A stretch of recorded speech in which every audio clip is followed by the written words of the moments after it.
They said NEET exam is predictable. Then this 2025 happened. The most difficult paper in last 10 years. अब student space में थोड़ा सा एक panic है कि अगर इतना डिफिकल्ट पेपर, स्पेशली अगर आप फिजिक्स देखोगे तो जेई लेवल का फिजिक्स आया। अगर ऐसा ही रहा तो क्या स्ट्रैटेजी में कुछ चेंज करने की नीड है, क्या रिसोर्सेज में कुछ चेंज करने की नीड है?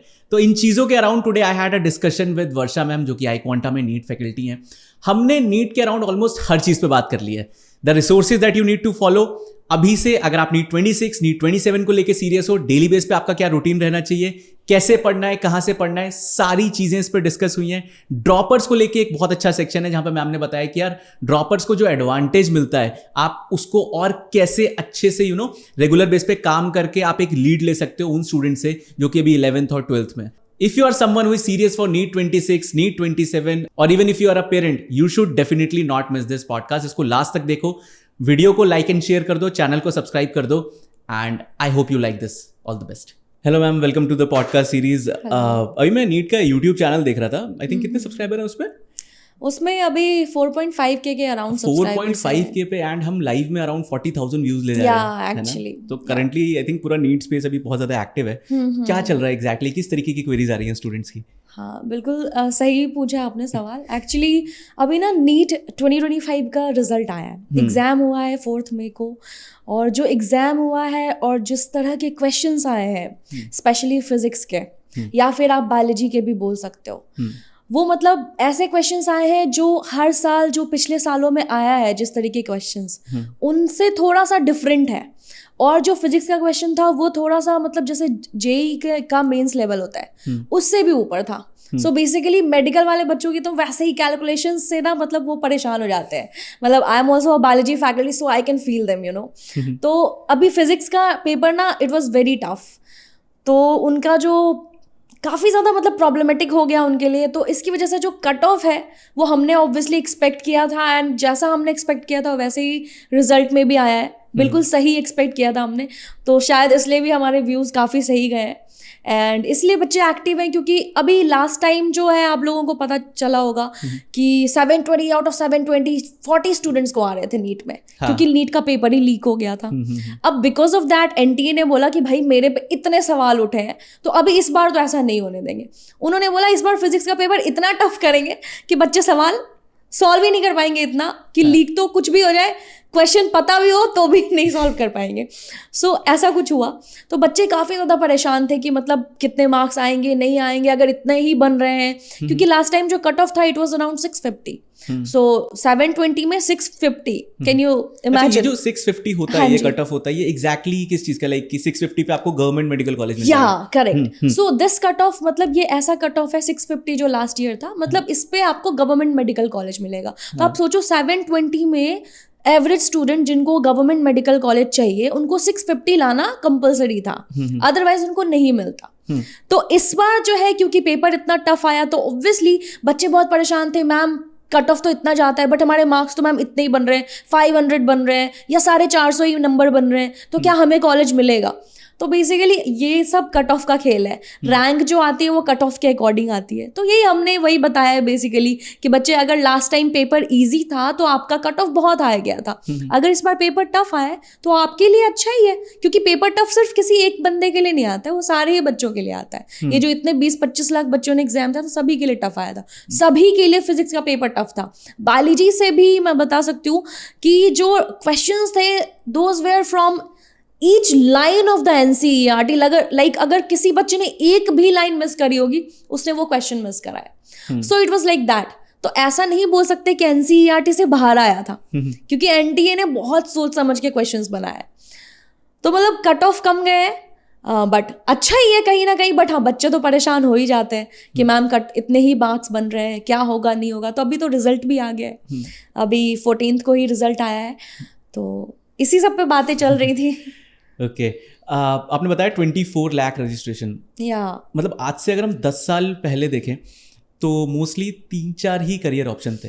हाँ, है ना? हाँ जी। या तो मैथ्स ले लो तो आप इंजीनियर, कॉमर्स वाले सीए, देन अगर आपने बायो ले लिया तो नीट, और फिर इन सारे ही लोगों को जब कुछ बहुत ज़्यादा ही कुछ करना है तो वो यूपीएससी की प्रिपरेशन कर रहे हैं। ठीक है, बट अभी का अगर आप टाइम देखोगे तो I think everything is a career option. अभी जो हम ये पॉडकास्टिंग कर रहे हैं ये भी एक नया करियर ऑप्शन है, right? But still 24 lakh registration, मतलब अगर करियर ऑप्शन ज्यादा खुल रहे हैं तो ऑब्वियसली इन एग्जाम्स में रजिस्ट्रेशन कम होने चाहिए, स्टूडेंट्स को दूसरी तरफ जाना चाहिए, बट हर साल वो बढ़ ही रहा है. तो why like you no India is so obsessed with this exam? मैं बताती हूँ, ये एक्चुअली ना ये हम ऑब्सेस्ड नहीं है. लाइक यू नो आपने भी अपने चाइल्डहुड में ये चीज़ ऑब्जर्व करी होगी, मैंने भी करी है. When we were in our childhood days तो हमें आई थिंक मैं अगर अपनी बात करूँ तो मुझे 3 ही करियर ऑप्शंस पता थे. दोज वेयर मेडिकल और इंजीनियरिंग और UPSC. So these were the 3 options that I knew about. ठीक है, तो अभी भी ना कहीं ये चल रहा है.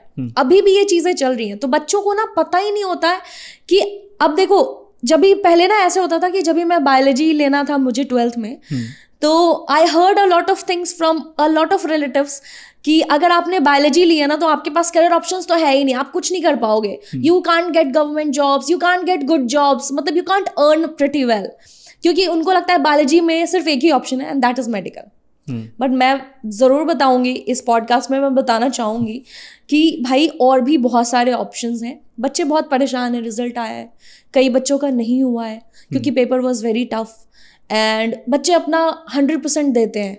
बट कई बार ना शायद तीन चीज़ें जो है ना ज़रूरत होती है किसी भी सिलेक्शन के लिए, लक, लेबर एंड चांस. ठीक है, तो बहुत सारी चीज़ें, हर चीज़ मैटर करती है. तो कई बार बच्चे अपना 100% भी देते हैं ना, तभी भी नहीं हो पाता है. बट मैं तो यही कहूँगी कि देखो, करो मेहनत, अपना बेस्ट दो ताकि आपको आफ्टरवर्ड्स रिग्रेट ना हो उस चीज़ का कि आपने मेहनत करी, मतलब आपने मेहनत नहीं करी जो आपको करनी चाहिए थी. बेसिकली आपने तो अपना बेस्ट दिया ना.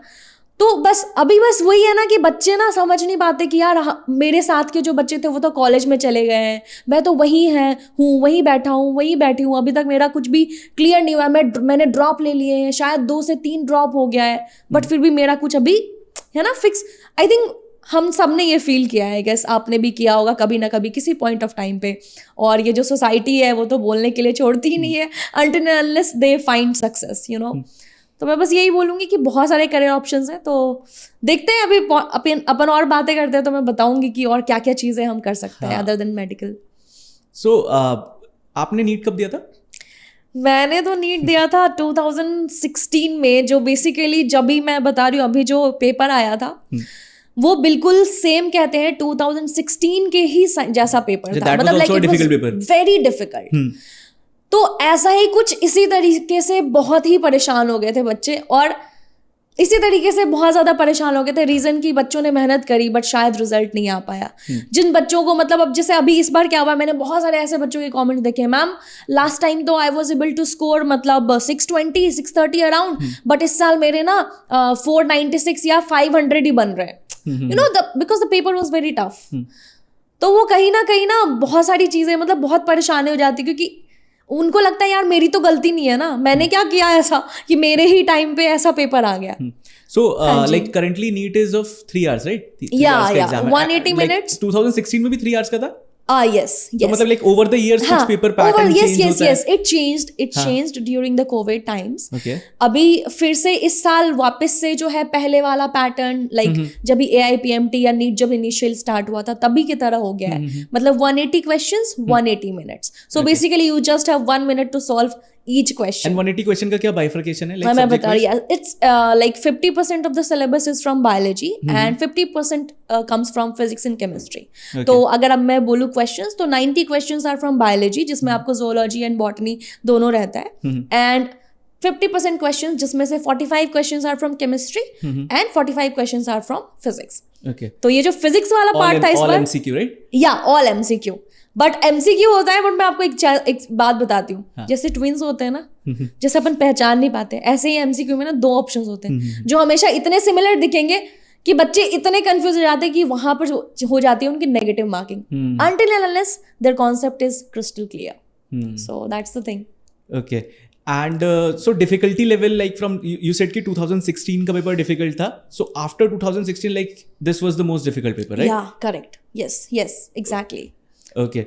सो जब आप प्रिपेयर करते थे 2016 में, तो आई डोंट थिंक उस टाइम पे ऑनलाइन का इतना बूम था, लाइक नहीं, बिल्कुल ही नहीं था एक्चुअली. और इतना इंटरनेट इजीली अवेलेबल नहीं था. मैं तो अभी कहूँगी कि बच्चों, मैं मतलब उनको एक मैसेज देना चाहूँगी कि आप लोगों के लिए बहुत ईजी हो गया है. आप बहुत सारे अच्छे फैकल्टीज अपनी जैसे आपको जिनका समझ में आता है उनको आप फॉलो कर सकते हो यूट्यूब पर, राइट? और आपको मतलब आप इंटरैक्ट कर सकते हो उनसे यूट्यूब चैनल के थ्रू, लाइव सेशंस के थ्रू, मतलब there are a lot of other options as well. उस वक्त कुछ नहीं होता था, यू जस्ट हैड, मतलब ऑफलाइन ही चलता था मोस्टली, अभी चलता है बट अभी ऑनलाइन का काफी आ गया बट है। डोंट यू थिंक कि इससे थोड़ा सा डिस्ट्रैक्शन भी बढ़ गया है? लाइक उस टाइम पे यू नो कि इस फैकल्टी से पढ़ना है, ये मटेरियल मेरे पास है, वेयर एज अभी अगर लेट्स से मैं किसी यूट्यूब चैनल का लाइव देख रहा हूँ, रिकमेंडेशन है मुझे, कोई और अच्छा थंबनेल दिख गया, फिर मैं उस लाइव पे चला गया, तो ये मतलब डिस्ट्रैक्शन को अवॉइड करने के लिए क्या करना चाहिए कि मतलब एक पर्टिकुलर स्टूडेंट को क्या एक रिसोर्स, एक टीचर को गुरु मान के ट्रस्ट करके पूरा पढ़ना है, या फिर क्या मतलब? बिल्कुल आपने जो सही कहा, बिल्कुल सही कहा है। देखो, कोई अगर फैकल्टी आपको पढ़ा रहा है, वो आप अपने अकॉर्डिंग आपको बेस्ट देने की कोशिश करते हैं कि वो ऐसे नहीं आते। आई am also a faculty, if I go for a class, ऐसा नहीं है कि मैं वैसे ही चली जाती हूँ, I also prepare for it, I see what kind of questions could be from this particular topic, you know, in your NEET exam. So basically अगर आप किसी फैकल्टी को से पढ़ रहे हो, ठीक है, तो आपको अगर उनका वे ऑफ टीचिंग समझ में आ रहा है, दैट्स मोर इम्पॉर्टेंट। अगर उनके वे ऑफ टीचिंग से आपको समझ में आ रही हैं चीज़ें, तो थोड़ा भरोसा रखो, एक पे स्टिक रहो। ये नहीं कि 10 बुक्स बना रहे हैं और 10 बुक्स में से एक भी क्लियर नहीं हो पा रहा है, 10 फैकल्टी से पढ़ रहे हैं, एक भी चैप्टर क्लियर नहीं हो पा रहा है, that's not the way, you know. So this is the problem, you know. कह रहे हैं अपन कि अपन ना 20-25 लाख स्टूडेंट्स हर साल देख रहे हैं कि इतने बच्चे नीट दे रहे हैं, पर कितनों का सिलेक्शन हो रहा है? क्यों नहीं हो पा रहा है? पढ़ तो सभी रहे हैं, ऑब्वियसली मोस्टली बच्चे पढ़ते हैं, सब अपनी अपनी ओर से मेहनत करते हैं। मोस्ट ऑफ द स्टूडेंट्स जो सीरियस होते हैं, मैं ये नहीं बोलूँगी सारे के सारे सीरियस है, बट जो स्टूडेंट्स हैं मोस्टली सीरियस होते हैं, दे स्टडी वेल, बट वही है, उनको ना गाइडेंस नहीं सही मिल पाती है, so that is the problem. तो अगर कोई फैकल्टी को आप फॉलो कर रहे हो, तो उनको उनकी गाइड लो, उनकी गाइडेंस लो, वो जो कह रहे हैं उनकी बात मानो, एक फैकल्टी को फॉलो करो एक सब्जेक्ट के लिए, और उन्हीं के चैप्टर्स देखो, बिकॉज आप 10 फैकल्टीज चेंज करोगे, उनका वे ऑफ टीचिंग अलग होगा, उनके कंटेंट डिलीवर करने का स्टाइल अलग होगा, यू नो, एवरीथिंग मैटर्स। ठीक है, क्वेश्चन सिमिलर आते हैं, बट कहीं ना कहीं डिफरेंस होगा, तो फिर वो आपके माइंड को अफेक्ट करेगा। सो आई थिंक जो हमारा बेसिकली इंडियन एजुकेशन सिस्टम है, आपको 10th क्लास के बाद स्ट्रीम चूज करना होता है, राइट? कि आपको मेडिकल लेना है या मैथ्स लेना है। 10th में जब स्ट्रीम चूज करने की बारी आती है, तो मोस्टली स्टूडेंट्स जिनका रहता है कि यार अगर मैं थ्योरी में बहुत ज़्यादा अच्छा हूँ, तो दे गो फॉर द बायो, है ना, क्योंकि मैथ्स नहीं करना पड़ेगा। तो I think majority of cases में क्योंकि मैथ्स नहीं करना, वो या तो कॉमर्स के लिए जाते हैं, बट कॉमर्स के लिए घर वाले उतना नहीं मानते कि यार इसमें क्या ही करेगा, तो वो बायो ले लेते हैं। तो अगर किसी को जेन्युइनली मतलब यू नो सेल्फ एनालिसिस में जाना हो कि क्या बायो मेरे लिए है या नहीं है, तो वो क्या पैरामीटर्स होंगे? लाइक बिकॉज 10th तक की जो बायो होती है, 9-10 की बायो होती है, उसके बाद 11-12 में कितना डिफरेंस आ जाता है। बायो मेरे लिए है ही नहीं, जैसे आपने बोला ना। हाँ एग्जैक्टली, हाँ ऐसे बहुत सारे बच्चों को ना लग जाता है, मतलब they kind of hate biology. अरे यार ये तो मतलब, एक तो being a biology faculty, I really want to clear this concept of everyone कि like they think that biology is a रट्टा मार subject, but it's not, trust me it's not. The reason is कि आप जब तक उसको रट्टा मार सब्जेक्ट मानोगे ना, तभी तक आपको ना वो टफ लगेगा। जब आप उसको ध्यान से समझोगे ना, तो आपको लगेगा कि यार एक तो ना ये समझने वाली चीज है, और अगर आपने एक बार समझ ली ना वो उस कॉन्सेप्ट को, या कुछ भी, जैसे मान लो सर्कुलेटरी सिस्टम है जहां पर हम हार्ट के बारे में पढ़ते हैं, अनटिल अनलेस आप उस चीज को, उस टॉपिक को अंडरस्टैंड नहीं करते हो, अपने खुद से कनेक्ट नहीं करते हो, तब तक आप नहीं समझोगे, तब तक आपको याद नहीं होगा। तो वो याद तभी रह जाएंगी चीजें जब आप उसको समझ सकते हो। अब मैं बता रही हूँ बायोलॉजी ना, मैं हमेशा अपने बच्चों को बताती हूँ, जो भी स्टूडेंट्स हैं मेरे, मैं बोलती हूँ कि भाई biology is very easy when you connect it with your daily life. You know, we study of our body parts, right? तो अपन इजिली ऑब्जर्व कर सकते हैं उन चीज़ों को। Like how I studied in the same way, मतलब like I used to observe, मतलब हम खुद को ऑब्जर्व करके ना हम बहुत सारी चीजें कनेक्ट करके पढ़ सकते हैं। Like whenever I used to you know study about the heart, then I just used to do this, because heart is like you know this opposite, मतलब इस फिस्ट ऐसा शेप का होता है। तो मतलब right atrium, okay, left atrium, तो इस तरीके से याद करोगे ना बच्चा, तो मुझे ऐसा लगता है कि वो बच्चों को ज्यादा देर तक और ज्यादा अच्छे से उनको चीजें एक बार अगर समझ गए तो कभी नहीं भूलेंगे। और मेरे साथ लिटरली ऐसा ही हुआ है। मैंने एक बार जो चीज समझ ली, मैंने सर्कुलेटरी सिस्टम 9th में पढ़ा था, उसके बाद मेरे को पढ़ने की जरूरत नहीं पड़ी वापस, because it was clear. So okay so NEET strategy के अराउंड थोड़ी सी बात करते हैं, बिकॉज आई थिंक जो स्टूडेंट्स 11th से स्टार्ट करते होंगे उनका थोड़ा डिफरेंट तरीका होगा, 12th के बाद ड्रॉपर्स का अलग रहता है। बट सबसे जो पहला डिसीजन होता है कि चलो यू हैव डिसाइडेड कि आपको बायो लेना है, आपको नीट देना है, जो कोचिंग लेने का डिसीजन है बेसिकली, है ना? तो like what is the best time according to you कि यार इस पर्टिकुलर टाइम से अगर आप एक कोचिंग में चले जाते हो तो यू आर सॉर्टेड, मतलब आप सिलेबस भी अच्छे से कर लोगे, लाइक वो बेस्ट टाइम क्या होता है? Right after 10th? या मेरे हिसाब से राइट आफ्टर 10th। ओके और देखिए अभी ना बहुत ज़्यादा बच्चे जो हैं वो 9th 10th से भी शुरू कर देते हैं, बट एक्चुअली में जो बेसिक्स है ना 11th मतलब 11th और 12th का जो बेसिक्स है, 11th के जो बेसिक्स हैं वो 9th से कवर होते हैं और जो 12th के बेसिक्स हैं वो 10th वाले पार्ट से कवर होते हैं। तो अगर आपका 9th और 10th अच्छा नहीं है तो आपको 11th में अचानक से लगेगा। And mostly I am telling you, जो CBSE वाले स्टूडेंट्स होते हैं उनका जो 10th तक का लेवल होता है वो इतना कम होता है कि जब वो 11th में जाते हैं उनको लगता है ये क्या हो गया, मतलब it is like you know from here to here level, मतलब from this to this level. तो बहुत ज़्यादा प्रॉब्लमेटिक होता है। तो मैं जो मतलब ऐसा मैं नहीं कहूँगी कि 9th 10th से ही लग जाओ, क्योंकि भाई सही बात है, छोटा सा जीवन है, उसको जीना भी चाहिए, थोड़ा इतना भी प्रेशर नहीं लेना है आपको, बस ये करना है। मतलब मैं 9th 10th वाले स्टूडेंट्स को भी ये कहना चाहूँगी कि आप बस ये करो कि अभी से मतलब थोड़ा सा जो आपके जो भी सिलेबस में है ना उसको थोड़ा इन डेप्थ पढ़ो, थोड़ी अच्छी कोचिंग लो, मतलब थोड़ा अच्छी जगह से ट्यूशन ले लो या फिर खुद ही से। आजकल तो यूट्यूब पर भी इतनी सारी चीज़ें हैं। बच्चे क्या करते हैं ना, वो फालतू चीज़ें ज़्यादा देखते हैं मतलब जो इंपॉर्टेंट चीज़ें हैं वो कम देखते हैं। तो मैं बोलूँगी कि भाई इन चीज़ों पर ज़्यादा ध्यान देते हुए आप इंपॉर्टेंट चीज़ें ज़्यादा देखो। लेक्चर्स पढ़े हुए ऐसे भरे पड़े हैं, जिनके समझ में आए थोड़ा डेप्थ में चले जाओ, 9th 10th का ही थोड़ा डेप्थ में पढ़ लो। तो जब आप 11th में जाओगे ना तो आपके लिए चीज़ें इतनी टफ नहीं रह जाएंगी। तो आप 10th के बाद जब 11th से पढ़ोगे तो हाँ 11th और 12th अगर आपने सही से मेहनत करी ध्यान से, हाँ उसके लिए आपका बेसिक्स जो है वो अच्छा होना चाहिए सारे सब्जेक्ट का, whether it is physics, whether it is chemistry, whether it is biology. Reason देखो मैं बता रही हूँ, जो बायो वाले बच्चे होते हैं ना वो सबसे ज़्यादा अटकते कहाँ हैं? फिजिक्स में अटकते हैं, ठीक है? तो मैं तो एकदम बार बार कहूँगी कि 9th और 10th में अपने फिजिक्स को उसी वक्त बेसिक्स को क्लियर रखो, क्योंकि 11th में अचानक से जब मैकेनिक्स आता है ना, आउट ऑफ द वे चला जाता है, लगता है ये क्या हुआ, तो यहाँ से ऊपर जाता है बेसिकली। तो इसलिए मैं कहूँगी कि 9th 10th का जो बेसिक्स है वो अभी से ही, मतलब शुरू से रखोगे। NCERT को कभी इग्नोर नहीं करना है। मैं तो हमेशा बोलती हूँ NCERT is like a god to us. भाई भगवान है वो हमारे। अगर हम नीट की परीक्षा दे रहे हैं, मतलब एग्जाम दे रहे हैं, भगवान है NCERT, कभी इग्नोर मत करना, चाहे वो किसी भी सब्जेक्ट का है, फिजिक्स केमिस्ट्री बायोलॉजी। और उसके लिए बेसिक्स क्लियर करने के लिए आपको शुरू से 9th 10th पर ध्यान देना है, ठीक है? क्योंकि 9th 10th में भी जब भी कोई भी चैप्टर होता है, मतलब उसके पीछे क्वेश्चंस भी होते हैं, बच्चे रहने देते हैं, बोलते हैं अरे बोर्ड्स में तो कर ही लेंगे। तो हमेशा सिर्फ ना अपने स्कूल एग्जाम को मत टारगेट करो, because at some point of time you will be competing with others, you know.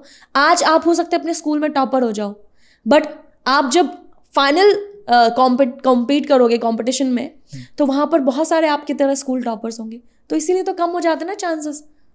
तो आपने फिजिक्स की बात करी, तो physics in JEE versus physics in NEET, तो कितना डिफिकल्टी लेवल का फर्क होता है? क्या अभी जो आपने बोला 2025 में जो फिजिक्स बहुत ज़्यादा डिफिकल्ट आ गया, क्या वो जेई लेवल का आ गया, ऐसा हम कह सकते हैं? हाँ, अभी तो एनटी ने बोला कि भाई कोई अलग अलग नहीं है, सिमिलर ही करा दिया है बेसिकली, क्योंकि ना मेंस जो जेई का मेंस लेवल होता है उससे भी अबव लेवल का पेपर था। अच्छा, वैसे यूजुअली नहीं रहता? वैसा यूजुअली नहीं रहता था। Okay. अब देखिए होता क्या है, बायोलॉजी वाले बच्चे बेचारे वो इसलिए बायो लेते हैं, मोस्ट ऑफ द बच्चे बायो इसलिए लेते हैं क्योंकि उनका मैथ्स वीक होता है, they don't want to do that much calculations and everything, you know. तो उनको बस बायो इसलिए लेना होता है। ऐसे भी बच्चे होते हैं जिनका इंटरेस्ट होता है, बट बहुत ज़्यादा यही परसेंटेज होता है कि यार मैथ्स कैलकुलेशन नहीं होगा। अब फिजिक्स में आता है कैलकुलेशंस। फिजिक्स इज मतलब आपका जब तक बेसिक मैथ्स क्लियर नहीं है तब तक आप नहीं कर पाओगे। तो इस बार जो पेपर आया वो मेन से भी ऊपर लेवल आया। तो मैं तो यही बोलूँगी कि अब यही सोचना है अपने को कि भाई पेपर ऐसा ही आएगा।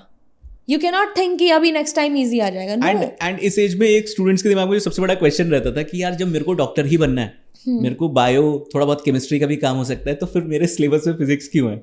हाँ, ये बात मतलब सही गई। हाँ बिल्कुल बिल्कुल आता था मुझे कि यार क्यों, लेकिन नहीं। लेकिन बच्चों मैं बोलना चाहूँगी कि ऐसा है कि ज़रूरत होती है फिजिक्स की। भाई इतनी सारी मशीन्स होती हैं, जैसे रेडियोलॉजिस्ट का नाम सुना है? रेडियोलॉजिस्ट एक जैसे सर्जन होता है, सर्जरी होती है, बहुत सारे डिपार्टमेंट्स होते हैं जब आप पीजी करते हो तो रेडियोलॉजिस्ट का भी एक होता है ऑप्शन, जो कि बेसिकली कैंसर पेशेंट्स वगैरह, आपको पता ही है कितने लोग मर रहे हैं, तो बहुत सारी वो बेसिकली मशीन से ही सारे काम होते हैं उसमें, सारे यूवी रेज एंड ऑल। आप कब तक कैसे समझोगे जब तक आपको फिजिक्स नहीं आएगी? Machines is all about physics, you see. तो ऐसे बहुत सारे 1000 मशीन से जो यूज हो रहे हैं ना, डॉक्टर्स जो यूज करते हैं, तो भाई नॉलेज तो होनी चाहिए ना, है कि नहीं? अभी ईसीजी है तो ईसीजी के लिए भी तो अलग मशीन होती है, फिर अपन एमआरआई पता नहीं क्या क्या करा रहे हैं, तो सब में तो मशीन ही यूज होता है। अभी बहुत सारे ऐसे डॉक्टर्स हैं जो अभी जैसे कई बार ना अपने को बहुत सारा ऐसा ट्रीटमेंट होता है, सर्जरीज होती है जो कैमरे से होता है, तो जब तक आपको वो पता नहीं रहेंगी चीजें फंक्शन कैसे करता है, तब तक आप कैसे उसको चलाओगे? डॉक्टर्स को यूज भी करना पड़ता है ना, तो फिजिक्स इज इम्पॉर्टेंट। तो बेसिक लेवल का बट हाँ, बेसिक लेवल का फिजिक्स। अब अभी बेसिक लेवल तो मतलब मैं नहीं कहूंगी, क्योंकि अभी मैं यही कहूंगी कि नेक्स्ट टाइम से बच्चों, आप जो है जिस लेवल का आया है आपको अपने लेवल पे बेस्ट करना है। इसके अकॉर्डिंग हम अपने कोर्स में भी चेंजेस कर रहे होंगे।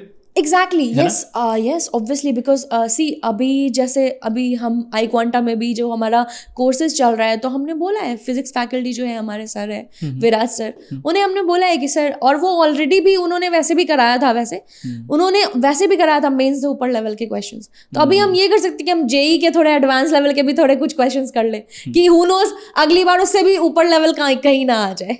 तो वही चीज़ है, तो हमें क्या है, अपनी बेस्ट प्रिपरेशन रखनी है। तो अब ये होगा कि मैम मतलब फिजिक्स तो हमारा वीक है, तो हम कैसे बेस्ट रख सकते हैं, तो उस पे आते हैं, उस पे भी बात करते हैं कि एग्जैक्टली कैसे प्रिपेयर करना है। हाँ जी, आप फैकल्टी हो, लाइक यू नो आपकी क्लास में बहुत सारे स्टूडेंट आते हैं, यूजुअली आई थिंक आपको 2-3 क्लास में पता लग जाता होगा कि किसका क्या लेवल है अभी, है ना? करेक्ट। मोस्टली जो क्लास टॉपर्स होते हैं, तो क्या जो क्लास टॉपर्स होते हैं वही नीट में रैंकर्स होते हैं, या फिर आपको कभी कभी ऐसे भी स्टूडेंट्स मिलते हैं जो एकदम से सबको सरप्राइज कर जाते हैं? हाँ, मैं बता रही हूँ, ये तो बिल्कुल ही गलत स्टेटमेंट है। ये क्लास टॉपर्स ही रैंकर्स होते हैं। मोस्टली जो एवरेज स्टूडेंट होते हैं वही रैंकर्स होते हैं, और ये देखा गया है, ऑब्जर्व्ड है, मतलब बहुत बार, कई बार ऐसा हुआ है। क्लास टॉपर्स हाँ अच्छा कर लेंगे, बट जो टॉपर्स होते हैं ना, वो मोस्टली ना एवरेज स्टूडेंट ही होते हैं। पता है क्या होता है, मतलब ऐसी मैंने भी बहुत सारी स्टोरीज सुनी है, even when I used to study, और अभी बहुत देखे भी हैं इस टाइम पे, काफ़ी टाइम हो गया है तो देखे हैं मैंने, कि ऐसे बहुत सारे बच्चे हैं जो एवरेज स्टूडेंट। यहाँ पर ना बात ये नहीं आती कि टॉपर है या नहीं है, बात ये आती है कि कौन कितना स्मार्टेस्ट वे में पढ़ सकता है, और कौन कितनी ज़्यादा मेहनत और लगन के साथ पढ़ रहा है, कितना कंसिस्टेंसी मेंटेन कर रहा है उन लास्ट। अब जैसे क्या होता है ना, बच्चे सिलेबस खत्म कर देते हैं, ठीक है, एक बार, बट अभी लास्ट के जो 3 मंथ्स बचते हैं उसमें वो बोलते हैं अरे मुझे तो सब आता है, बट भाई वो लास्ट का जो 1, 2 या 3 महीने हैं, उसमें जिसने अच्छे से करी ना प्रिपरेशन, मतलब उसमें जिसने रिवाइज अच्छे से करा, वो चला जाता है फिर ऊपर, उसकी रैंक आ जाती है एकदम अच्छी वाली। तो यही पर है, यहाँ पर क्लास टॉपर हो या नहीं हो, doesn't matter, you just need to work hard, you just need to give your best, and another thing that you need to maintain consistency and yes, NEET आपको पेशेंस लेवल बहुत सिखाता है, क्योंकि बहुत सारे ऐसे बच्चे हैं जो बार बार ड्रॉप ले रहे हैं, बार बार ड्रॉप ले रहे हैं। वो जुनून होता है ना, वो सिर पे जुनून होता है एमबीबीएस का, आई कैन फील इट, वो जुनून होता है बहुत ही खतरनाक लेवल का, कि भाई ये ही करना है, तो वो जुनून भी होना चाहिए, और जब तक आप प्रिपेयर कर रहे हो वो होते रहना चाहिए। अगर वो खत्म हो गया है तो आपको पता चल जाएगा, अगर खत्म हो गया then shift to other thing. मतलब ये मेरा है। मतलब आपने जुनून की बात करी एमबीबीएस को लेके, आई थिंक जब कोई 12th पास करता है उसकी एज कुछ 18 ईयर्स होती है, राइट? अब लेट्स से उसने एक अटेम्प्ट लिया, नीट का नहीं हुआ, दूसरा अटेम्प्ट लिया नहीं हुआ, तीसरा अटेम्प्ट लिया उसमें भी नहीं हुआ, उसकी एज 21 हो गई, अभी वो जस्ट 12th पास आउट है। इसके बाद भी I have seen people too जो कि चौथे अटेम्प्ट के लिए भी जाते हैं, है ना? तो आपके हिसाब से कि यार ठीक है, मतलब जुनून है, सारी चीजें ठीक है, बट एक वो आइडियल नंबर ऑफ अटेम्प्ट, क्योंकि वो जो एज पीरियड है that is like prime age period, मतलब उस पे बहुत सारी चीजें एक्सप्लोर की जा सकती है। एंड 3 साल जो आपने बायो, फिजिक्स, केमिस्ट्री ये सारी चीजें पढ़ी हैं, अगर आपने शिद्दत से पढ़ाई करी है तो वो पढ़ाई और भी जगह बहुत काम आएगी। एग्जैक्टली। तो और क्या करियर ऑप्शंस हैं, है ना? एंड कितने मतलब अटेम्प्ट्स दिमाग में होने चाहिए कि इतने तक होता है तो ठीक है, नहीं तो एल शिफ्ट, मतलब बेसिकली ये मैं अभी यहाँ पर ही नहीं, मेरे जितने स्टूडेंट्स हैं मैं उनको भी बताती हूँ, और मुझे लगता है आपको प्रैक्टिकल थोड़ा सा होना पड़ता है लाइफ में। आई अंडरस्टैंड जुनून है बहुत ज़्यादा, एकदम ऐसा हो जाता है कि भाई इसको छोड़ के तो कुछ करना ही नहीं है। आई अंडरस्टैंड बहुत सारे फैमिलीज़ के एक्सपेक्टेशंस हो जाते हैं, खुद के भी खुद से एक्सपेक्टेशंस हो जाते हैं। फिर लगता है कि अभी इधर से इधर शिफ्ट कैसे करें, ये तो पूरा चेंज हो गया, मैंने जो सोचा था वो तो बिल्कुल उसके अपोजिट हो गया। तो इसलिए हमेशा मुझे ऐसा लगता है कि आपको एक शॉर्ट टर्म गोल और एक लॉन्ग टर्म गोल लेकर ज़रूर चलना चाहिए as a student, even in your life. मुझे लगता है स्टूडेंट की तरह भी और लाइफ में भी हर तरीके से करियर ऑप्शंस, मतलब आपको ये इस तरीके से सोचना चाहिए, मतलब be a little bit practical about it.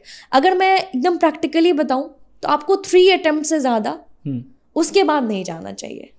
अगर आपने 3 अटेम्प्ट्स दिए हैं and let's say third attempt में भी, हाँ बिकॉज मोस्टली स्टूडेंट की यार मेडिकल नहीं मिला, मेडिकल कॉलेज नहीं मिला, गवर्नमेंट मेडिकल कॉलेज के लिए तो होते हैं, गवर्नमेंट मेडिकल कॉलेज नहीं मिला तो नहीं करना है। तो क्या प्राइवेट कॉलेज पे भी if someone can afford basically तो चले जाना चाहिए, या फिर क्योंकि मोस्टली मेरे को लगता है कि वो जो बार बार होता है वो एक बेटर रैंक के लिए होता है। करेक्ट है ना, करेक्ट थर्ड अटेम्प्ट तक आती है। तो कहाँ तक, कौन से कॉलेज तक कि ठीक है इट्स ओके, और फिर थर्ड के बाद नहीं जाना भी? हाँ देखो, मुझे ऐसा लगता है कि थर्ड अटेम्प्ट तक करना चाहिए। हाँ। और अगर आपको उससे पहले भी ऐसा फील आ रहा है कि आपको इतना, आप में इतनी एनर्जी नहीं बची है या फिर आपको बोरिंग फील हो रहा है, तो यार जब बोर लगने लग जाए ना, मतलब आप नहीं कर पाओगे मेहनत। टू बी वेरी ऑनेस्ट, आपको खुद को पता होता है आपके मन में कि अब आप और कर सकते हो या नहीं, है ना। एक लेवल होता है ना हर चीज़ का, वो जब क्रॉस हो जाए तो बस उसके बाद आपको खुद सोचना चाहिए प्रैक्टिकल लेवल पे कि मैं ये कर पाऊंगा या कर पाऊंगी या नहीं। ठीक है, तो मुझे लगता है थर्ड अटेम्प्ट के बाद। और आपने अभी जो पूछा था, आपने पूछा था कॉलेज के अराउंड, कि मतलब इससे कम पे नहीं सेटल करना है, यहाँ तक मिल रहा है। और हाँ, अब मैं ये बोलूंगी कि जैसे बहुत सारे बच्चे जो है, मैं बताती हूँ, जैसे बहुत सारे बच्चे जो है वो फिजिक्स में अटक जाते हैं, उनकी बायोलॉजी बहुत अच्छी होती है, they are very good at it and they really, मतलब वो अगर चले जाए मेडिकल कॉलेज तो they can do great, you know, they can be a very good amazing doctor. But बहुत सारे बच्चों की ड्रीम ना बस वो ड्रीम ही रह गई, रीजन वाज फिजिक्स। हाँ, एक्चुअली में तो अगर आपके पेरेंट्स अफोर्ड कर पा रहे हैं प्राइवेट कॉलेज में, या फिर आप फॉरेन में जाके करना चाहते हो, तो I think you should go for it. There is no bad कि आप प्राइवेट कॉलेज से कर रहे हो, इट्स जस्ट कि आपको आपका कॉलेज अच्छा होना चाहिए, उसकी एक अच्छी रैंकिंग होनी चाहिए, और बस that's what matters. Even private college में और ज़्यादा अच्छे से पढ़ाई होती है, ऐसा कुछ नहीं है। हम अगर गवर्नमेंट कॉलेज को मतलब वो करते हैं, प्रेफर करते हैं इंडिया में, रीजन इज यार मोस्टली जो बच्चे हैं वो मिडिल क्लास बच्चे होते हैं, उनके पेरेंट्स क्या गवर्नमेंट मेडिकल कॉलेज की क्या फीस है अभी? 1 सेकेंड सॉरी। सो अभी मतलब मैं बताऊँ ना, अगर मैक्स टू मैक्स जाएगा, अगर नॉर्मल गवर्नमेंट मेडिकल कॉलेज की बात करें तो मैक्सिमम पूरे कोर्स का 5 साल लग जाते हैं एमबीबीएस में, 4.5 साल, मतलब बेसिकली 5 साल मान के चलो, 60,000 पूरा कोर्स का, मतलब आप फीस समझो। ये मैंने मैक्स, इंक्लूडिंग एवरीथिंग, ये मैंने मैक्स बोला है, ये मैंने मैक्स बोला है। एकदम कम भी, मतलब आपको ना पूरे साल का ऐसे एम्स वगैरह चले जाओगे तो शायद वो मतलब कुछ नहीं लगेगा, जैसे 15-20 पता नहीं क्या, मतलब कुछ लगता ही नहीं है। And versus like private college में, हाँ प्राइवेट कॉलेज तो इट विल बी, अगर आप इंडिया में प्राइवेट कॉलेज कर रहे हो, प्राइवेट मेडिकल कॉलेज से कर रहे हो, it will be around 1 crore। सो या तभी वो so yeah exactly, so that's why you know मतलब children's मतलब try keep attempting कि भाई इंडिया से बाहर की जो कंट्रीज हैं, तो अभी मतलब क्या टॉप पे चल रही हैं मेडिकल के लिए, बेसिकली कहाँ स्टूडेंट्स ज्यादा जा रहे हैं? ज्यादातर तो मतलब इवन जब भी मैं भी कर रही थी तभी भी रशिया वगैरह ज्यादा बच्चे, यूक्रेन वगैरह ज्यादा जा रहे थे, तो वहाँ के कोर्सेज मतलब थोड़े अफोर्डेबल हैं। और ऐसा नहीं है, बहुत सारे बच्चों को ऐसा लगता है कि मतलब अगर हम बाहर चले गए तो अभी आ नहीं सकते। नो, आप आ सकते हो। एक एग्जाम होता है जब आप इंडिया में अगर कहीं बाहर से पढ़ के, बट हाँ कहीं भी बाहर जाने के लिए अभी कुछ भी है तो आपको नीट क्वालिफाई करना बहुत इंपॉर्टेंट है। अच्छा, पहले नहीं था ऐसा? नहीं हाँ अभी हो गया, जब से नीट आया है ना, तो आपको कहीं भी जाने के लिए तो नीट क्वालिफाई करना बहुत इंपॉर्टेंट है। आप कहीं पर भी प्राइवेट में मेडिकल कॉलेज जाओ, फॉरेन जाओ, कहीं पर भी जाना है, आपको मेडिकल करना है, अगर आप इंडिया से बिलोंग करते हो तो आपको नीट क्वालिफाई करना वेरी इंपॉर्टेंट। तो ये चीज़ है। अभी जैसे तो अगर बहुत सारे बच्चे चले गए वहाँ पर, पढ़ाई करी उन्होंने, फिर उनको लगता है कि पता नहीं, क्योंकि सबके पेरेंट्स यार वी आर कोर इंडियंस, कहीं और पर शायद हम अभी तो बाहर लाइक यूक्रेन में जो वॉर हुआ, एग्जैक्टली, एंड बहुत सारे बच्चों का मतलब अभी हमारे जो कोर्स था आई क्वांटा में, उसमें बच्चे थे जो बेसिकली वहाँ से वापस आए हुए बच्चे थे एंड ऑब्वियसली उनके दिल पर क्या बीतती होगी क्योंकि उन्होंने आधी पढ़ाई करके और उसके बाद वो बीच में आए, है ना, तो कहीं ना कहीं बहुत ज़्यादा इफेक्ट हो गए वो। तो मुझे ये लगता है कि कहीं से भी आप पढ़ रहे हो, आप इंडिया में फिर से आ सकते हो, आपको बस एक एग्ज़ाम क्रैक करना होता है और बस दैट्स इट। उसके बाद आपको यहाँ पर प्रैक्टिस करने के लिए आपको मतलब सारी जो परमिशन होती है वो मिल जाती है एंड आप यहाँ पर भी कर सकते हो। ओके, सो अभी we are in June, NEET 26, exactly 12 months बोल सकते हैं, 11-12 मंथ्स है प्रिपेयर करने के लिए। अभी से अगर कोई सीरियस होता है एग्जाम, मतलब लाइक अभी तक अपना प्रिपरेशन कर रहा है बट यहाँ से इज लाइक किया ना अब मेरे को सीरियस होना है, क्या डेली रूटीन फॉलो करना चाहिए आपके हिसाब से? मतलब मैं ड्रॉपर का बता दूं क्या, जो मतलब ड्रॉप ले रहे हैं अगर बच्चे। अच्छा, ड्रॉपर के पास क्या एडवांटेज होता है? बिकॉज ड्रॉपर वर्सेस ये भी एक बहुत लड़ाई चलती रहती है कि भाई तू तो ड्रॉपर है, तो उसका एडवांटेज रहता है ड्रॉपर अगर ड्रॉपर वाले बच्चे अगर वो हैं और अगर उन्होंने अच्छे से पढ़ाई करी है, क्योंकि उन्होंने 11th भी पढ़ा है, उन्होंने 12th भी पढ़ा है, अलग अलग पढ़ा है, 11th एक साल में पढ़ा है, फिर 12th अगले साल दोबारा पढ़ा है, मतलब होता है ना, फिर 12th के साथ साथ उनको जब भी कोई भी कोचिंग होती है तो वो 11th का भी रिविजन कराते हैं। सो बेसिकली उनका जो सिलेबस है वो कंप्लीट हो रखा होता है, एक बार तो कंप्लीट हो ही रखा होता है। अब वो डिपेंड करता है वो बच्चे पे कि वो उन्होंने कितनी बार उसको रिवाइज कर रखा है। तो अब जब ड्रॉपर वाले बच्चे होते हैं तो उनको बेसिकली सारी चीज़ें पता होती है, अगर उन्होंने पढ़ा है तो उनको पता होगी, अगर उन्होंने नहीं पढ़ा है तो अब उनको ये होता है कि उनके बहुत सारे जो चीज़ें हैं, बहुत सारी चीज़ें वो क्लियर होती हैं। जैसे बायोलॉजी मोस्टली बच्चों को ऐसा लगता है कि उनका स्ट्रांग है पार्ट, बट हाँ कहीं ना कहीं वो लगता है ऐसा, बट जब क्वेश्चंस आते हैं ना ऐसे, जहाँ पर नीट में पता है आपको ऐसे क्वेश्चंस भी आते हैं जिसमें चारों ऑप्शंस ही सही होंगे बट आपको बेस्ट वन चूज करना है। कौन से सब्जेक्ट? बायोलॉजी में होता है? बायोलॉजी में ऐसा बहुत होता है, तो basically you have to choose the best option, और वो आप कब कर पाओगे जब आपको कॉन्सेप्ट एकदम अच्छे से क्रिस्टल क्लियर होगा। तो अपने को लगता है बच्चों को कि हाँ मुझे तो सब आता है, बट एक्चुअली में वो वहीं पे जहाँ पर लगता है ना उनको सब आता है, वहीं पर वो अटक जाता है। तो ड्यू टू वही कॉन्सेप्चुअल क्लैरिटी, तो इस चीज के लिए ना मैं यही बोलूंगी कि मतलब डेली रूटीन पे आते हैं। हाँ डेली रूटीन पे मतलब डेली रूटीन का आपको क्या करना है। ड्रॉपर वाले बच्चों के लिए उनको ये इजी होता है कि उनके पास उनको उस चीज पर ध्यान देना है जो उनका वीक पॉइंट है। तो सबसे पहले तो जैसे मान लीजिए अगर नीट 2025 में किसी बच्चे ने एग्जाम दिया, उसके कुछ मार्क्स बने 350 या इसके अप्रॉक्स, ठीक है, तो मैंने बोला है कि भाई अगर 350 से ऊपर बन रहे हैं तो आप एक बार और ड्रॉप लेने का सोचो, ठीक है, क्योंकि अगर आपके इस बार 350 बन रहे हैं तो आप अगर थोड़ी मेहनत करोगे तो आपके काफ़ी अच्छे बन सकते हैं मार्क्स नेक्स्ट ईयर के लिए। अगर आपका दूसरा ड्रॉप भी है तो आप तीसरा ले सकते हो अगर आपके इतने मार्क्स बन रहे हैं तो, ठीक है। अभी तो उनको क्या करना है, सबसे पहले क्वेश्चंस देखना है, नीट 2025 का क्वेश्चंस देखना है, एनालाइज करना है उसको कि एग्जैक्टली वो कहाँ पर अटके, उनको कहाँ पर कॉन्सेप्चुअल क्लैरिटी नहीं थी, कौन से ऐसे क्वेश्चंस थे जिनमें उनकी ज़्यादा से ज़्यादा नेगेटिव मार्किंग गई, ठीक है। तो जब तक एनालाइज नहीं करेंगे तब तक उनको पता ही नहीं चलेगा उनको कहाँ पर वर्क करना है और कहाँ पर नहीं। अब इस चीज़ के लिए कई बार बच्चे सोचते हैं कि खुद ही कर लेंगे क्योंकि एक बार तो कोचिंग कर रखी है, बट मैं ऐसा ज़रूर सजेस्ट करूँगी कि you should take proper guidance, क्योंकि लास्ट टाइम अगर नहीं हुआ तो कुछ ना कुछ कहीं ना कहीं कुछ तो रह गया होगा। तो वो आपको फैकल्टीज प्रॉपरली गाइड कर सकते हैं चीज़ों के बारे में कि उनको कहाँ पर मतलब जो है ना वर्क करना है और कहाँ पर आपको थोड़ा बहुत प्रैक्टिस करके भी चीज़ें हो जाएंगी। अभी अपने को ना सिर्फ पढ़ना नहीं, अपने को स्मार्टेस्ट वे में पढ़ना होता है, क्योंकि it's competition. You can see मतलब lakhs and lakhs of students are going for NEET exam, but lakhs and lakhs doctors तो नहीं बन रहे ना हर साल। अच्छा, 24 लाख स्टूडेंट्स वर्सेस कितनी मेडिकल सीट्स? मैं बता रही हूँ, अगर गवर्नमेंट मेडिकल कॉलेज सीट्स की बात करें, इट्स अराउंड 55,000 ओनली। 55,000 तो रेशो तो निकाला नहीं जाएगा। हाँ, तो काफी, हाँ एग्जैक्टली। और मोस्टली बच्चे चाहते हैं कि मुझे गवर्नमेंट मेडिकल कॉलेज मिले, और बिल्कुल चाहेंगे भाई, कम में हो रहा है, सब कुछ मिल रहा है, फैसिलिटीज। तो ये तो ड्रॉपर्स की बात करी हमने। जो स्टूडेंट स्कूल जा रहा है, लाइक 12th का भी एक अपना उनका क्लास चल रहे हैं, रेगुलर स्कूल भी जा रहा है, बीच बीच में यूनिट टेस्ट और बहुत सारी चीजें होती है, उसके साथ कैसे नीट का प्रिपरेशन मैनेज करना है? हाँ जी, अब देखो जैसे 11th और 12th वाले जो बच्चे हैं, तो अभी जैसे मान लो जिन्होंने 10th जस्ट पास किया है और उन्होंने वो 11th में वो स्कूल भी जा रहे, स्कूलिंग भी कर रहे हैं। अभी तो स्कूलिंग भी कंपलसरी हो गई है, you have to maintain that 75% attendance compulsory हो गई है, मतलब आपको करना ही है, no other option is left. So basically वहाँ पर आपको क्या करना है, आपके पास टाइम है अभी। आप हर एक चैप्टर को डिटेल्ड वे में बहुत ही अच्छे से पढ़ो। और मतलब अब मैं ये चीज़ जो भी मैं बता रही हूँ, ये मैं बोलूँगी कि चाहे वो ड्रॉपर स्टूडेंट हो, चाहे वो 11th, अगर वो नीट की प्रिपरेशन कर रहे हैं तो वो ये चीज़ फॉलो कर सकते हैं, कोई भी बच्चा।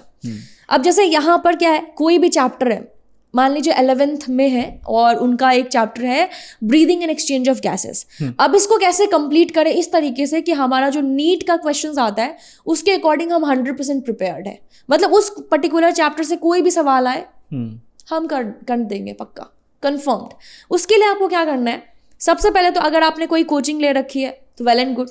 अगर आपने नहीं ले रखी है तो YouTube पर बहुत सारे फैकल्टीज हैं जो हर रोज आ रहे हैं आपके लिए, हर रोज लाइव जा रहे हैं आपके लिए, और उनके लेक्चर्स भी हैं। Find one of the faculties जिनसे आपको बहुत ही अच्छे से कॉन्सेप्ट्स क्लैरिटी मिलती है, या फिर अगर आप चाहो तो उनसे गाइडेंस भी ले सकते हो। मतलब जस्ट टेक देयर कोर्स, या फिर ऐसा कुछ भी। मैं भी पढ़ाती हूँ आई क्वांटा में, नीट चैनल पे यू कैन टेक, मतलब मी एज। अभी हम कितने लाइव कर रहे हैं दिन के? हाँ जी, अभी हम मोस्टली हर दिन लाइव जा रहे हैं about the cut off, and हम चैप्टर वाइज PYQs वगैरह भी तो इस पर जा रहे हैं। तो मैं वही बोल रही थी कि अगर आप फॉलो करना चाहते हो तो you can follow me as well. I am also zoology faculty, so basically I will be also teaching you. And जहाँ तक अभी तक पढ़ाया है तो बच्चों के अच्छे ही फीडबैक मिले हैं, मतलब like they are able to understand things very clearly and easiest way में समझ जाते हैं चीज़ों को। और मेरा तो ये भी रहता है कि भाई क्लास में अगर मैंने कुछ पढ़ाया है, आधी से ज़्यादा चीज़ें उनको क्लास के टाइम पर ही याद हो जाएगा। तो दैट्स द थिंग। तो मैं वही बोलूँगी कि ढूंढ लो एक फैकल्टी को, उनको फॉलो करो और विश्वास करो। 10 लोगों पे मत जाओ, इनसे भी कर लेते हैं, इनसे भी कर लेते हैं, no.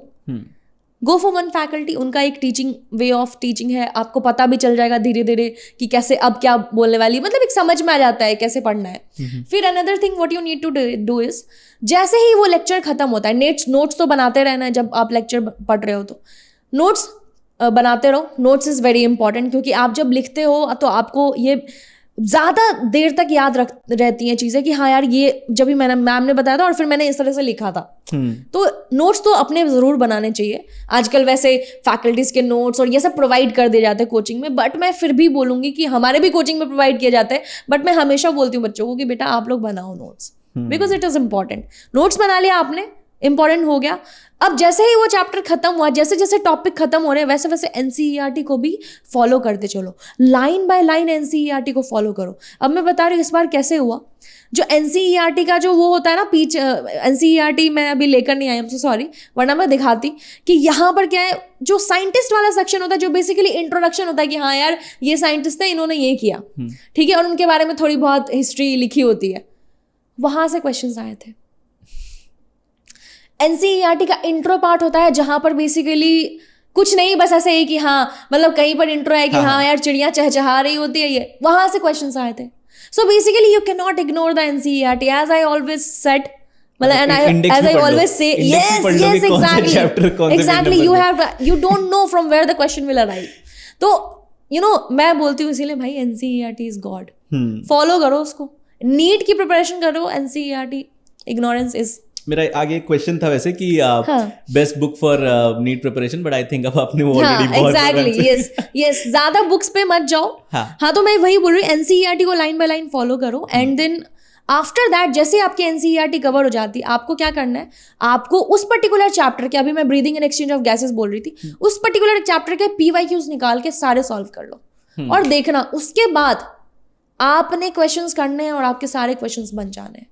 Trust me if I am saying this. और NCERT के जो पीछे के क्वेश्चंस होते हैं वो भी देख लो एक बारी। So that's what you need to do for each and every subject, not just for biology, for physics and chemistry as well. Because even मैं बता रही हूँ, जैसे ऐसे में होता क्या है, जो बच्चे 12th का एग्जाम दे रहे होते हैं और वो सोचते हैं कि कैसे करें, नीट की प्रिपरेशन भी है, बोर्ड्स भी हैं, कैसे करें, क्योंकि होता क्या है ना कि जब भी वो बोर्ड्स की प्रिपरेशन कर रहे होते हैं तो उनको थ्योरी ज़रूरत होती है, जब वो नीट की कर रहे होते हैं तो उनको लगता है अरे यार उसमें तो MCQ आएगा फिजिक्स केमिस्ट्री में, तो वो ना जो NCERT उसको इग्नोर कर देते हैं। बट अगर आप NCERT फॉलो करोगे तो आप सोचो ना, आपके तो ऑलरेडी बोर्ड्स की प्रिपरेशन भी हो जाएगी, as well as for NEET. भाई नीट में 80% syllabus is covered from NCERT itself. तो अगर आप थ्योरी एनसीईआरटी बोल रहे हो या आप 11 12 की एनसीईआरटी बोल रहे हो कि लाइक 9 10th भी? नहीं, 9th 10th का तो आना ही चाहिए, वो तो बेसिक्स है, वो बेसिकली आपको बिल्कुल आना चाहिए। और 11th 12th तो आपको फॉलो करना ही करना है। हाँ, there is no other option. Okay, and जो पूरा ये प्रिपरेशन होता है जिसमें आपकी classes and you know practice and all, mocks एक बहुत इंपॉर्टेंट पार्ट होता है, राइट? मॉक्स एंड देन फिर उनको एनालाइज करना है। तो समवन प्रिपेयरिंग फॉर नीट 2026 कब से एग्जैक्टली मॉक देना स्टार्ट करना चाहिए?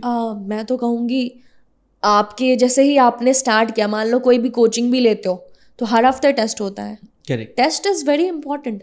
एज आई सेड, अभी जस्ट मैंने कहा कि जब भी आप मतलब कि जैसे ड्रॉपर बच्चा है, उसको मैंने कहा ना कि नीट 2025 का पेपर क्वेश्चन देखो, एनालाइज करो क्या हुआ। वो यही तो है, मॉक्स क्यों देते हैं हम?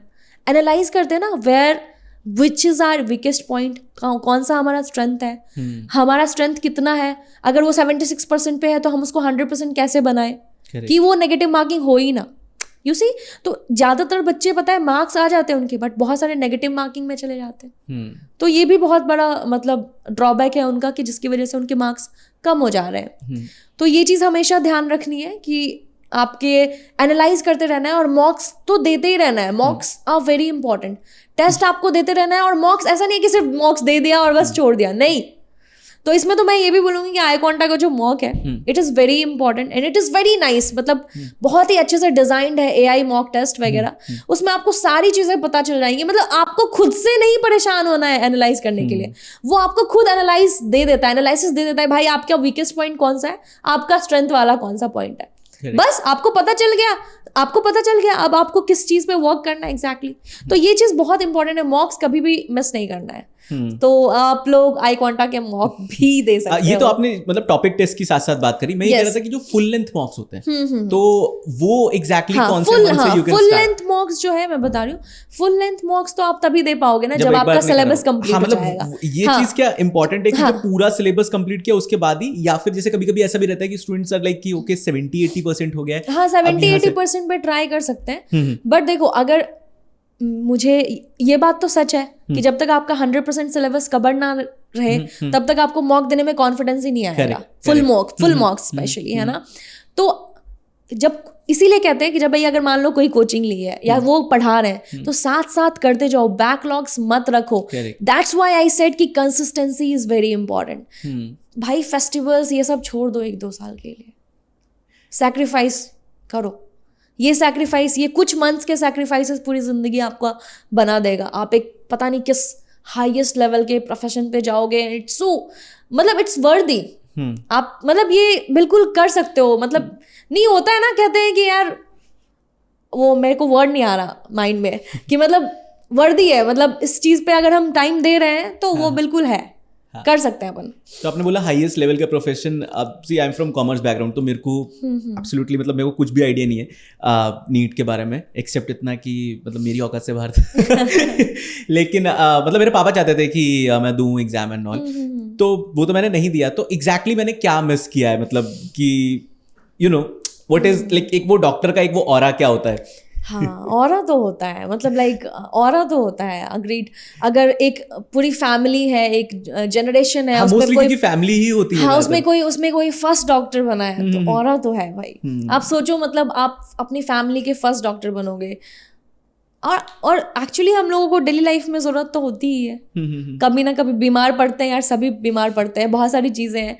And doctor is a very मतलब रिस्पेक्टफुल प्रोफेशन, बहुत ही अच्छा है। मतलब आप एक लेवल पर पहुंच जाते हो आप में, मतलब और साथ साथ में ना ये जो स्टडी है मेडिकल फील्ड की, वो आपको साथ साथ में पेशेंस, काम, बहुत सारी चीज़ें सिखा देता है। तो आप एक उस लेवल पर पहुंचने के बाद आप में एक ऐसी पर्सनालिटी डेवलप हो जाती है विच इज़ लाइक अमेजिंग। मतलब बीइंग अ डॉक्टर को भगवान से कंपेयर किया जाता है। आई अंडरस्टैंड आजकल बहुत सारी चीज़ें थोड़ा इस तरह से हो गई हैं, बट जो अगर ऑनेस्टी से चीज़ें करे तो वो सच में डॉक्टर भगवान के बराबर ही होता है। क्योंकि आपको मतलब, तो ये उस तरह का प्रोफेशन है जहाँ पर आपको गॉड से कंपेयर किया जा रहा है, तो और क्या चाहिए।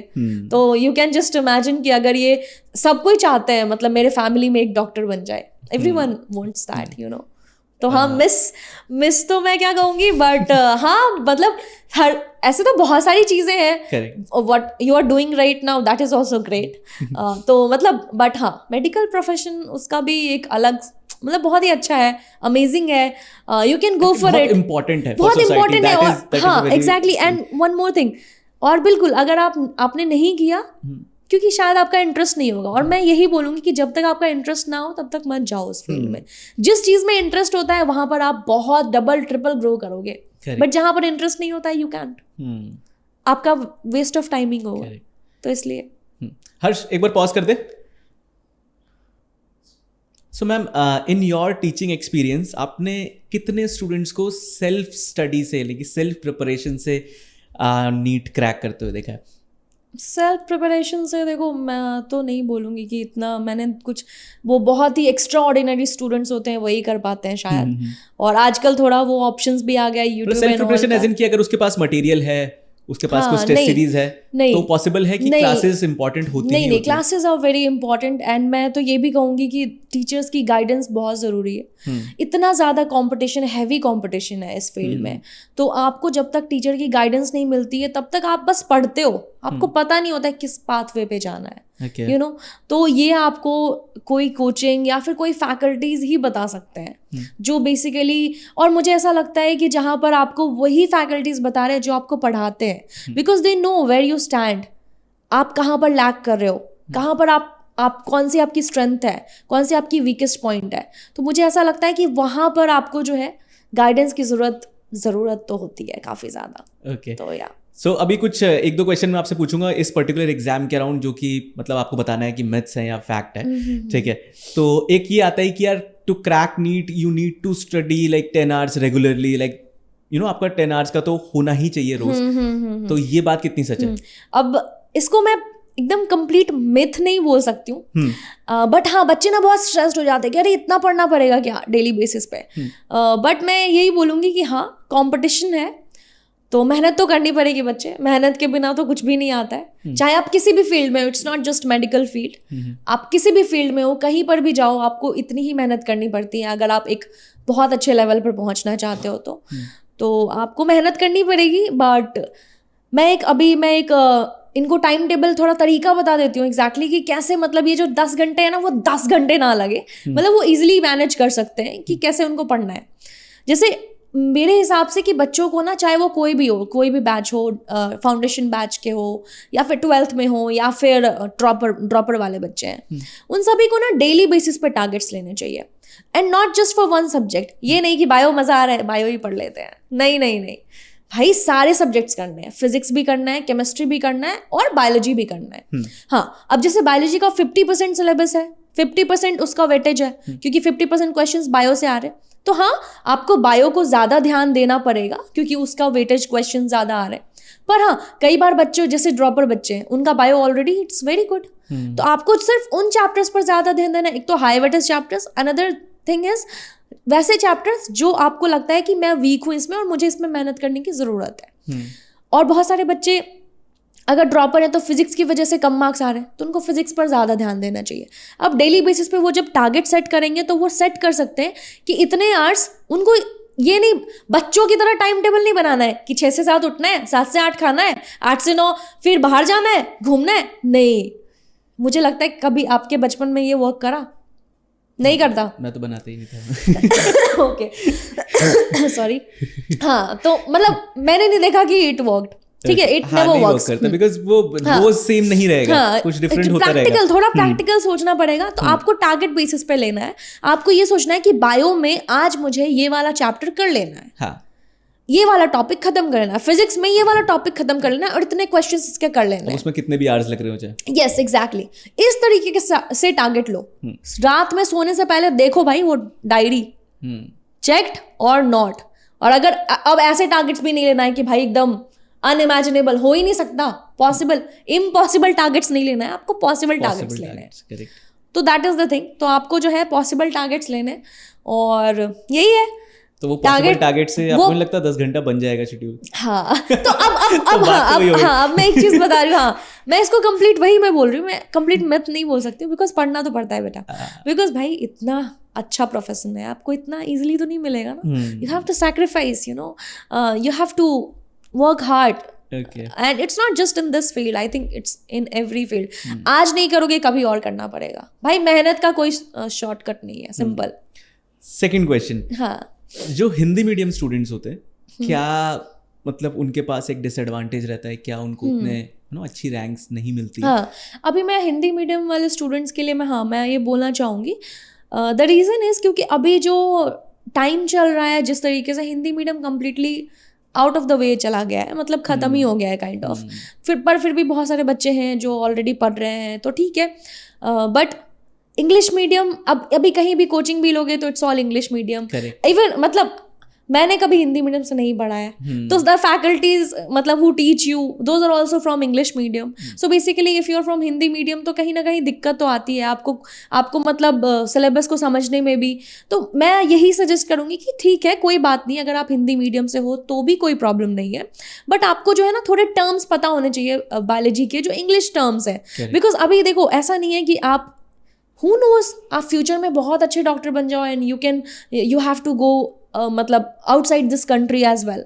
So you know, English is very important these days. It's भाई नेशनल इंटरनेशनल लैंग्वेज बन गया है. हाँ, मतलब see it is important, but the thing is ना कि जो रूरल एरियाज में जो लोग हैं, मतलब who have studied like Hindi till 10th. हाँ, तो अभी चल रहा है.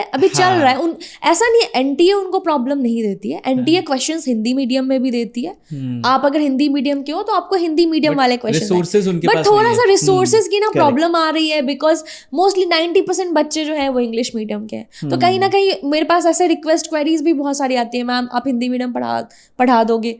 मैं बोलूँ कि बच्चे मैं पढ़ा दूंगी, बट द टर्म्स जो है अगर आप अंडरस्टैंड कर पा रहे हो इंग्लिश में तो that is well and good. तो मुझे ऐसा लगता है कि ठीक है, उनको थोड़ा और मेहनत करने पड़ जाती है आई गेस हिंदी मीडियम वालों को. तो that is the thing. Okay, and third is are doctors better than engineers? Okay, इस पे मैं ज़्यादा कमेंट्स नहीं करना चाहूँगी, क्योंकि मैं यही बोलना चाहूँगी डॉक्टर्स भी बहुत अच्छे हैं एंड सोसाइटी में बहुत इम्पॉर्टेंट रोल प्ले कर रहे हैं. वहीं इन the same similar way engineers भी बहुत इम्पॉर्टेंट हैं. अगर डॉक्टर्स हैं और इंजीनियर्स नहीं होंगे तो वो जो डॉक्टर्स मशीन्स यूज़ कर रहे हैं वो कभी नहीं आएंगे.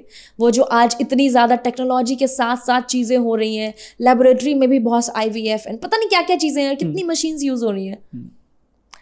ये दोनों ही पैरेलल चीज़ें हैं, दोनों के बिना कुछ भी मतलब पॉसिबल नहीं है. पॉलिटिकल आंसर दे दिया. हाँ, तो मतलब मैं इस पे कुछ ऐसा नहीं कहना चाहूँगी. Both are good in their own ways and both are a great मतलब opportunity, both are great career options. सो अगर आपके इंटरेस्ट पे डिपेंड करता है, आप अगर मैथ्स में इंटरेस्टेड हो then go for engineering, ITs and all. You know, आजकल तो AI एंड पता नहीं क्या क्या बहुत सारे ऑप्शंस हैं and these are so good these days. Doctor is something different that is also at some another level. So yeah, you just need to choose according to your interest. Interest matters. मैं बस यही बोल रही हूँ, interest matters. तभी आप patiently उस चीज़ पर मेहनत consistency में continuously कर सकोगे. So that is the thing. So I think we covered almost everything around NEET. है ना? चाहे वो paper pattern हो, droppers, strategy, everything almost. Just your final words for those students जिनका अभी जो NEET 25 था, because as you said कि difficult paper था. and जब एकदम से इतना difficulty level बढ़ता है, mocks आपने एक level पे दिए हैं, test आपने एक level पे दिए हैं, exam में जाके high amount of chances है कि blunder हो जाता है. Correct. तो just इस कैमरा में देख के, because थोड़ा student को अपने साथ करने के लगेगा. So yes, hello students, and here I am. I hope you know me. It's Varsha, your zoology faculty from iQuanta. So I just want to say कि there are things like, you know, होता है आपने बहुत मेहनत करी है, किसी ने ड्रॉप लिए, 1 नहीं 2 नहीं 3 नहीं, शायद किसी ने 4 ड्रॉप भी लिए, एंड उसके बाद after all of this you know आपने NTA मतलब आपने NEET 2024 भी दिया और वहाँ पर NDA की वजह से पेपर लीक एंड ऑल हो गया था. फिर आपने एक्सपेक्ट किया कि यार 2025 में तो शायद चीज़ें हो जाएंगी बेटर, बट फिर से इतना टफ पेपर आया, मतलब JEE के मेन से भी ऊपर का लेवल फिजिक्स आ गया. तो आप लोगों ने सोचा कि यार हमारे साथ ही ऐसा क्यों हो रहा है. बट मैं बस यही कहना चाहूँगी, रिजल्ट आया तो very very good, many congratulations to those जिन्होंने रिजल्ट जिनका आ गया. बट जिनका नहीं आया कोई बात नहीं, इतना कुछ नहीं है. रिजल्ट नहीं आया तो बच्चे there are so many other options as well. Okay, ऐसा कुछ नहीं है कि अगर MBBS नहीं किया तो जिंदगी में और कुछ करने को है ही नहीं. The thing is you know, अगर आपने वो मेहनत करी है ना, तो मैं आपको ना एग्जाम्पल, हम खुद यहाँ पर जो लोग भी बैठे हैं, मैं बता रही हूँ, ये सारे आपके एग्जाम्पल्स हैं. आपके लिए एग्जाम्पल्स ही सेट कर रहे हैं कि अगर किसी ने कभी भी मेहनत करी है बच्चों, तो वो मेहनत ना आपके ज़रूर कभी ना कभी काम आएगा. तो डिसहार्टेंड नहीं होने का है. अगर MBBS नहीं हुआ है तो शायद ज़िंदगी में कुछ और भी बहुत बड़ा लिखा है. सो जस्ट यू नो, कभी कभी कुछ चीज़ें डेस्टाइंड होती हैं. एंड अनदर थिंग इज़, कभी कभी शायद आप कुछ डिफरेंट चीज़ के लिए बने हो, इसलिए शायद वो नहीं हो पाता है. तो मैं बस यही कहूँगी, पेशेंट, बी पेशेंट, एंड कभी भी अपने को डिसहार्टन नहीं करना है, एनर्जी डाउन नहीं करनी है, हमेशा स्माइल करना है, ठीक है? क्योंकि ज़िंदगी, ये ज़िंदगी है. आपको पता है, नीट एक कंपटीशन ही नहीं है. ये सिर्फ आपको एग्ज़ाम क्रैक करना नहीं सिखाता है, ये आपको ना ज़िंदगी जीना भी सिखाता है. और ये सच है, ये आपने जो भी चीज़ें, जो स्ट्रगल्स अभी देखे हैं, ये आपको पूरी आपकी होल लाइफ टाइम में काम आने वाला है. सो ऑल द बेस्ट बच्चों. अगर आप फिर से प्रिपेयर करना चाहते हो तो उसके लिए भी, और अगर आप कुछ और चाहते हो तो उसके लिए भी ज़रूर अच्छा होगा. And I wish you all the best. ज़रूर होगा. Okay ma'am, so this conversation was mostly around NEET के अराउंड, है ना, कि क्या स्ट्रैटेजी रखनी है एंड ऑल. पूरा we discuss everything about NEET, I guess. एक और एपिसोड शूट करेंगे एंड उसमें विल टॉक अबाउट MBBS. अभी कौन सी ट्रेंडिंग फील्ड्स हैं श्योर. एंड कॉलेजेस के बारे में, आउटसाइड इंडिया क्या अपॉर्चुनिटीज हैं, इंडिया में क्या है एंड ऑल. तो एक एपिसोड के लिए भी आपको और आना है. Sure. And till then I just want to tell all of you that just believe in yourself. Correct. That's it. That's the best thing, and you have given your best, and that's the best thing you can do. All the best. So guys, this was Varsha ma'am. अभी हमारा जो आई quanta का NEET YouTube channel है, अभी growing channel है, जैसे ma'am ने बताया था. 5,000 के अराउंड सब्सक्राइबर है. व्यूज़ अभी काफ़ी अच्छे आ रहे हैं because Varsha ma'am, Kriti ma'am और भी जो हमारे फैकल्टीज हैं बहुत ज़्यादा मेहनत कर रहे हैं. अभी कुछ भी एक छोटा अपडेट आता है, ये लोग लाइव जाते हैं, वहाँ पे लाइव में जो लाइव चैट्स होती हैं वहाँ पे आप अपनी क्वेरीज पूछ सकते हो. हमारी कम्युनिटीज़ हैं व्हाट्सएप पे, आप उनको ज्वाइन कर सकते हो. And even I want to tell them that हम खुद से डायरेक्टली कनेक्ट करते हैं बच्चों से, इंगेजमेंट भी करते हैं. And if you want to have a 1-to-1 session, like even if it is related to your counselling thing, क्योंकि अभी नीट 2025 के एग्जाम्स हुए हैं, या फिर कुछ भी, एनी करियर गाइडेंस, लाइक आप परेशान हो कि यार हमने इतने ड्रॉप्स ले लिए, but then you know you are very confused now what to do. So for every single thing we are there. IQuanta is here for you to help you. So जो हमारा YouTube channel है उस पर तो obviously ये podcast आ ही रहा है, तो इसका आप जाके प्लेलिस्ट सेक्शन देखो, आप लाइव सेक्शन देखो, यहाँ पे आपको बहुत सारे अच्छे रिसोर्सेज मिल जाएंगे. डिस्क्रिप्शन में जो वेबसाइट है उसका लिंक भी है. वेबसाइट पर नॉट जस्ट अराउंड कोर्सेज, उसका तो डिटेल्स है, उसके अलावा आपको काफ़ी सारे फ्री रिसोर्सेज मिल जाएंगे. That will help you in your preparation. And I request editor कि वो यहाँ पे अभी एक काउंसलिंग नंबर दे देगा, सो दैट अगर आपकी प्रिपरेशन के अराउंड कोई भी क्वेरी है, आप डायरेक्टली इस नंबर पे कॉल करो एंड आप सीधा कॉल करके रिक्वेस्ट कर सकते हो कि मेरे को वर्षा मैम से कनेक्ट करा दो. And I think within 15-20 minutes आप कनेक्ट कर सकते हो मैम के साथ. So this was the episode. I hope you guys liked it and do subscribe to the channel. Yes, do subscribe our channel. Thank you everyone.